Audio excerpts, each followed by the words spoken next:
Matin. 8h-20, vous écoutez Europe 1, très bon réveil à tous. Ouais, alors pardon de casser l'ambiance, mais ça sent vraiment la fin des vacances. Dans 2 semaines, c'est la rentrée scolaire et les professionnels du tourisme font un premier bilan de cette saison estivale. Bilan contrasté, paraît-il, selon les secteurs, mais il reste encore 2 semaines. Tout à fait, et pour en parler avec vous, Lionel... Vous recevez Patrick Visseria, président de l'Association française des experts du tourisme. Bonjour Patrick Visseria. Bonjour, merci pour votre invitation. Merci à vous d'être en ligne ce matin. Dites-moi, on est le 20 août, elle n'est pas finie la saison touristique? Non, elle est pas finie, effectivement, mais ce qu'on peut dire, c'est que le mois d'août a été meilleur en termes de fréquentation que le mois de juillet. Ouais. On le sait, en fait, les Français n'ont absolument pas l'intention de sacrifier leurs vacances d'été.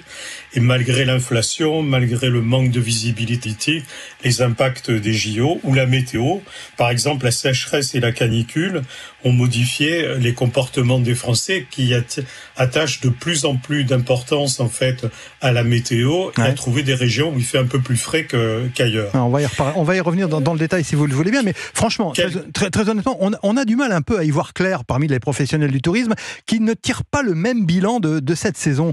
Qu'en est-il précisément ? Voilà, ce que j'allais vous dire, c'est que une des grosses difficultés que nous avons, c'est qu'on n'a pas de chiffres sur la saison, mais on a des appréciations des uns et des autres qui sont plus ou moins bonnes suivant les régions. Ce qu'on a observé, c'est que, en gros, il y a toujours autant de touristes dans les régions sudistes que sont PACA, Occitanie ou Aquitaine. La Corse est sinistrée. Ah bon où on a perdu beaucoup de touristes cette année. La raison, on la connaît, c'est le prix des transports qui est trop élevé et les professionnels s'en plaignent fortement. Ouais. Et puis ce qu'on a observé également, c'est que les régions dites de l'Ouest ou du Nord, finalement, ont bien marché parce que les Français recherchent aussi des régions où il fait un peu plus frais. Donc ça, c'est une tendance qu'on observe. On l'observe aussi sur l'étranger. Les Français qui partent dans les pays nordiques, par exemple, sont de plus en plus nombreux. Alors, les Jeux Olympiques, parlons-en. Selon les chiffres de l'Office de tourisme de Paris que j'ai lus, les JO auraient attiré 11 millions de visiteurs français et étrangers. Il y a eu un véritable effet boost des Jeux Olympiques, Patrick Visseria. Alors, effectivement, c'est une année un peu particulière parce que nous avons plusieurs grandes manifestations internationales qui ont été organisées, les Jeux Olympiques et Paralympiques, donc qui vont se dérouler dans les prochains jours. Il y avait les 80 ans du débarquement en Normandie, les 150 ans du mouvement impressionniste, et puis à la fin de l'année, on aura la réouverture de Notre-Dame, qui sera également un événement important.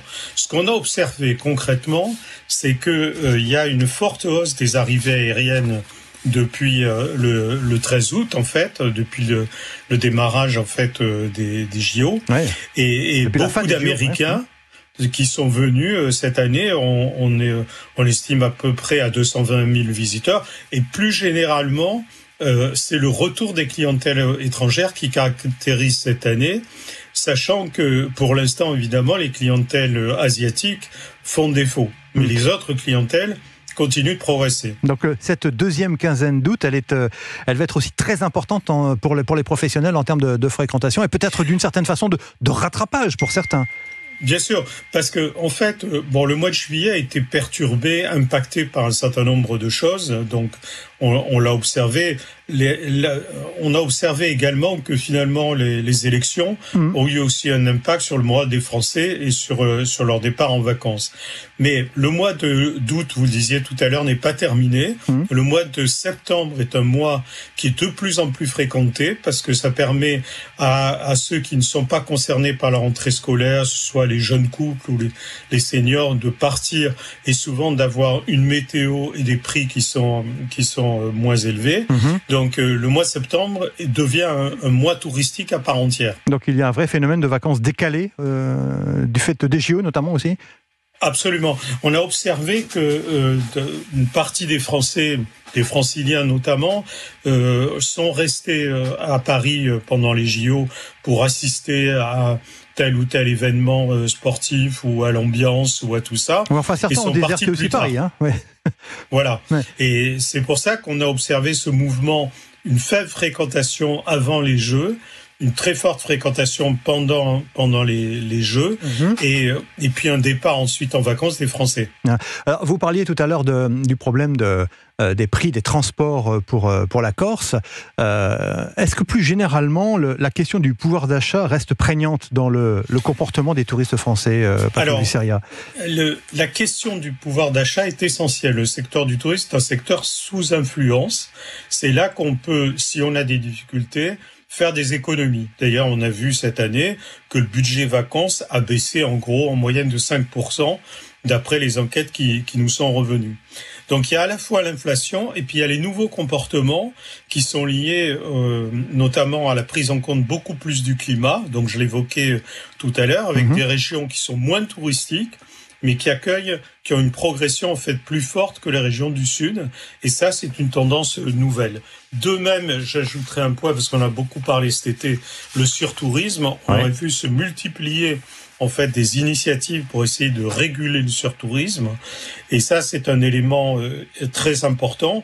En essayant notamment, je prends l'exemple des Calanques de Marseille, de mettre en place des systèmes de réservation pour que les touristes ne viennent pas trop en même temps sur un site, mais qu'on essaye d'étaler la fréquentation à la fois dans le temps et dans l'espace. Cette lutte contre le surtourisme, vous diriez que c'est un phénomène qui va prendre de l'ampleur, quelles que soient les régions, quels que soient les secteurs, Patrick Visseria ? Alors, je pense que c'est un phénomène qui va prendre de plus en plus d'importance, sachant que l'économie touristique est essentielle pour de nombreuses régions, que ce soit au niveau des investissements ou de l'emploi, et que effectivement, il faut essayer de protéger les sites, mais il faut éviter de jeter le bébé avec l'eau du bain, parce que le tourisme c'est très important aussi pour beaucoup de régions. La préservation d'une qualité de tourisme, ça passe par une certaine régulation en fait, en quelque sorte. On peut résumer ça comme ça. Très bien. Merci infiniment, Patrick Visseria, d'avoir été en ligne ce matin sur Europe 1. Bonne journée à vous. Europe 1, il est 7h45.